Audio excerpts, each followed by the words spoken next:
Check out SpidermanReviews.com, where we post reviews, the latest news, and more on anything to do with everyone's favourite wall crawler. Con los terroristas.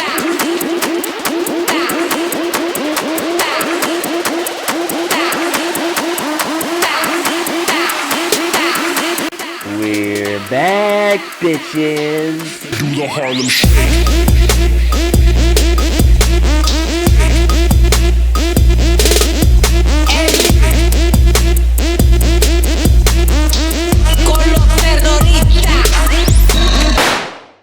If you haven't got problems, I feel bad for your son. I got 99 problems and a bitch ain't one.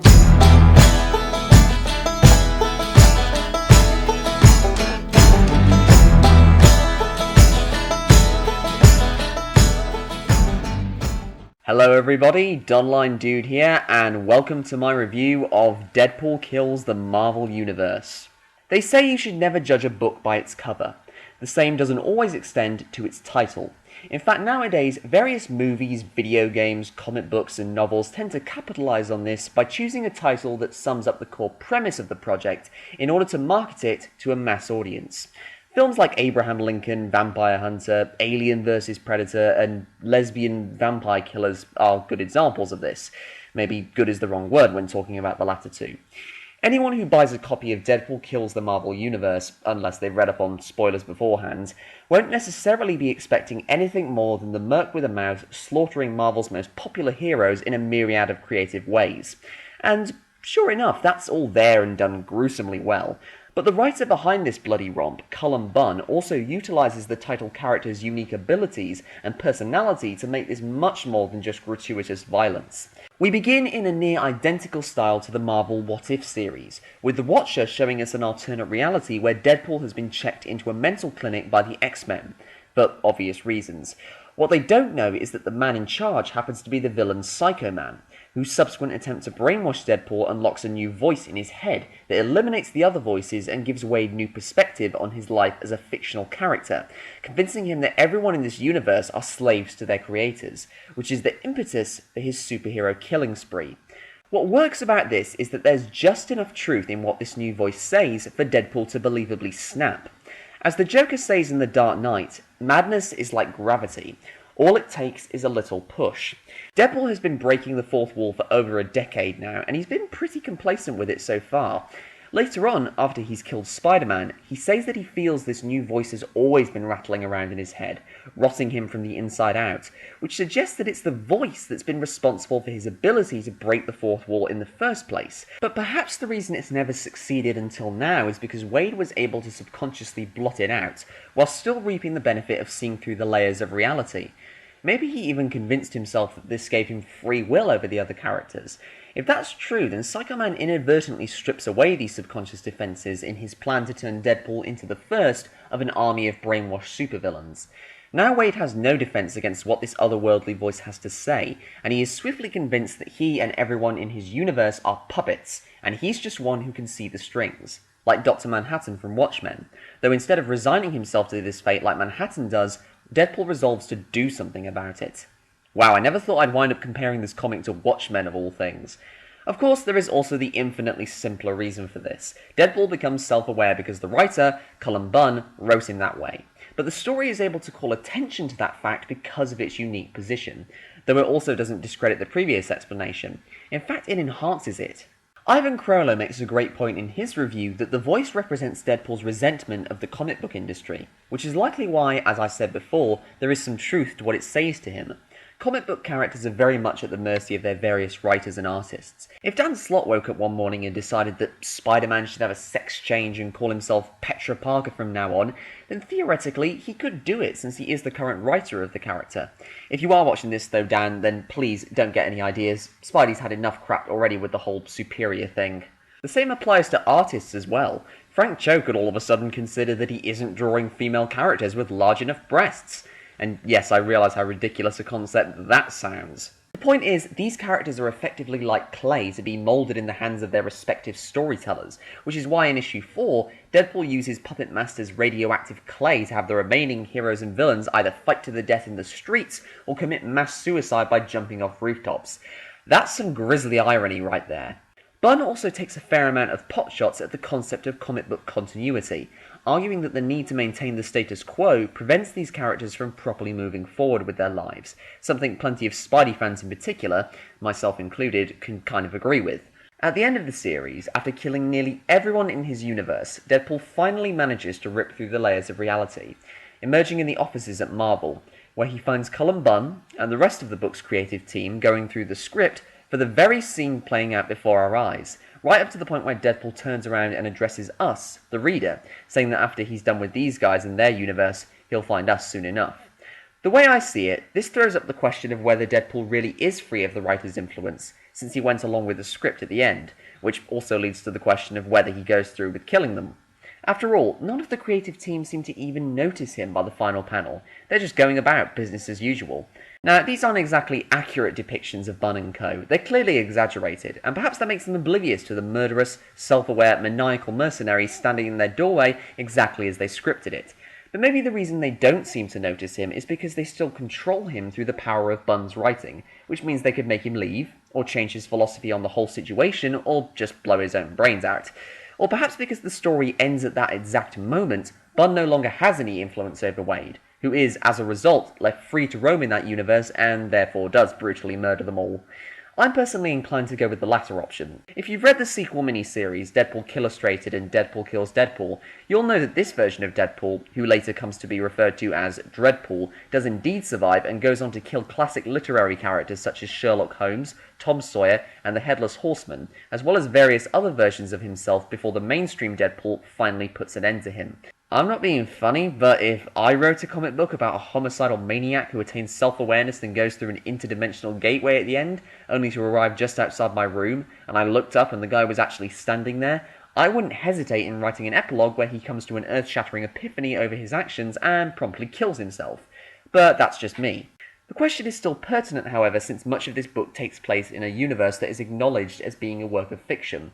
Was it Psycho Man and Cullen Bunn who forced this on Deadpool, or was it just Bunn?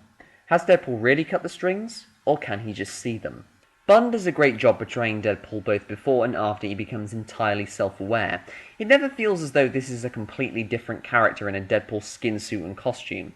Like Harvey Dent in The Dark Knight, Wade is turned into a hideous parody of himself by what the voice, effectively functioning as the Joker, tells him. Yeah, I didn't expect to make 2 references to The Dark Knight in this video either. Now Deadpool really is insane, and he comes across as a surprisingly creepy and disturbing presence. There are moments where Deadpool glares directly at us, the reader, and when it happens, it's more than a little unnerving.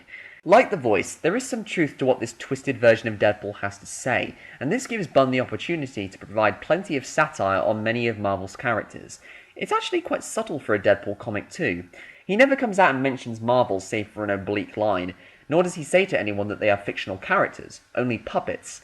The most blatant of this is when he kills Wolverine a second time via decapitation, saying that the fact that he keeps coming back from the brink of death has more to do with his popularity than his healing factor. This comes after he slaughtered most, if not all, of the X-Men, commenting that he never understood why they felt the need to continuously expand their cast of characters. There were even points where the satire helped explain away some of the initial problems I had with this comic. When I first read the scene in which Deadpool kills Spider-Man, shooting him point blank in the face with a pistol, I was left feeling really underwhelmed by it. Surely Peter Parker deserved a more spectacular exit than that. But shortly afterwards, the voice says to Deadpool that spectacle is what they want, referring not only to the writers and artists, but also the fans, continuing that Deadpool doesn't have to play their game anymore. This is a comment on how some fans can crave action and spectacle over story and reason, and it also points out that sometimes the most efficient way to take someone down isn't always the most explosive or exciting. This extends to Deadpool's confrontation with the Hulk, which progresses in a very logical and matter-of-fact way. We don't even see a fight between the two of them, just the Hulk ripping Deadpool apart, then retreating to a cave where he reverts to Bruce Banner, only for the newly healed Deadpool to appear and slice him up. Not the most exciting way of dealing with Marvel's most angry hero, but certainly the most sensible. Deadpool says that he feels he's broken the chains as they would never let him kill their precious Spider-Man, but really, that raises more questions than it answers, and once again fuels the main question of whether Deadpool is as free as he thinks he is. The book never forgets what it's marketing though. Several of the characters Deadpool dispatches are simply about the creativity in their deaths rather than any satire. A clear example is when Deadpool kills Thor, dodging a thrown Mjolnir and using Pym particles on it, causing it to grow in size and crush the Thunder God when it returns to him. Deadpool does briefly comment on Thor's Norse origins though, remarking that the whole mythology angle makes it hard to work out who really pulls his strings. There are some moments where the satire isn't quite as applicable though, and this brings me to the parts where this book falls a bit short. Aside from Thor, Luke Cage and Wolverine, Deadpool kills all of the Avengers in one fell swoop, spiking their drinks with shrunken explosives. It seems as though Bunn is trying to say that the Avengers are more popular collectively than they are individually. Now, if this comic had been released in, say, 2005 for example, then I wouldn't really have been able to argue otherwise. But the first issue was released in August of 2012, more than 4 years after the first Iron Man movie, which has propelled the character into new levels of stardom. In fact, I'd go so far as to say that Iron Man is now nearly as popular as Spider-Man and Wolverine. Captain America and Thor don't have the status those three do, but their solo films and origins have given them plenty of public recognition, certainly enough to stand separate from the Avengers. I don't think the concept is groundless though. It does still apply where the lesser known members of the team are concerned, like Hawkeye, Scarlet Witch, Quicksilver. It's just a bit dated when it comes to the core Avengers. The only other problem I could find is that the comic skips over Deadpool killing the Marvel U's cosmic characters, simply showing their corpses floating through space in a single panel. It's confusing why Bunn would choose to do this. There's enough material there to fill another issue at least, and I think a lot of us would be interested to know just how Deadpool managed to kill the Silver Surfer, Thanos, and Galactus of all people. Personally, I think it would have been a good idea to include the Guardians of the Galaxy, since the satire Bunn attempted for the Avengers definitely applies to them. There is something of an explanation for how Deadpool is able to do this. After killing the Fantastic Four, who are the first heroes he offs by the way, in a twisted reference to their being Marvel's first family, he finds a cosmic taser that Reed Richards was working on, which he subsequently uses to incapacitate and kill the Watcher. I could maybe see that working on a few cosmic entities, but the main reason it worked on the Watcher was that it caught him off guard, since he assumed he was invisible to Deadpool, not realising that his fourth wall breaking allows him to see the Watcher as well. I can hardly see that device working on someone as powerful as Galactus or the Surfer, much less imagine how the heck Mr. Fantastic came up with the thing in the first place. As Captain Logan points out in his review of the book though, many of the criticisms that could be levelled at this book can potentially be explained away by the framework of the narrative, that much of the book is, up until the end, acknowledged as being written by a fictionalised Cullen Bunn. Dalibor Talajic's art style is a great fit for this book. There's plenty of gritty and gory imagery, many of which are quite striking, some well-framed layouts, and the action shots are angled superbly. It's also thanks to Talajic that Deadpool is such a chilling figure in these pages, while still retaining some of that goofiness inherent to his character. I never expected to like this book as much as I did. It takes a juvenile, superficial premise and packs it full of fascinating satire on the tropes of modern comic books and their characters, with some great artwork and some brilliant existential, but also very interpretive questions. I'm giving Deadpool Kills the Marvel Universe a 4 out of 5. Thanks for listening everybody. Be sure to like and subscribe and follow me on Facebook and Twitter if you enjoyed this review, and check back soon for a special video concerning the 50th anniversary special of Doctor Who, The Day of the Doctor. Oh, the things I have to say about that.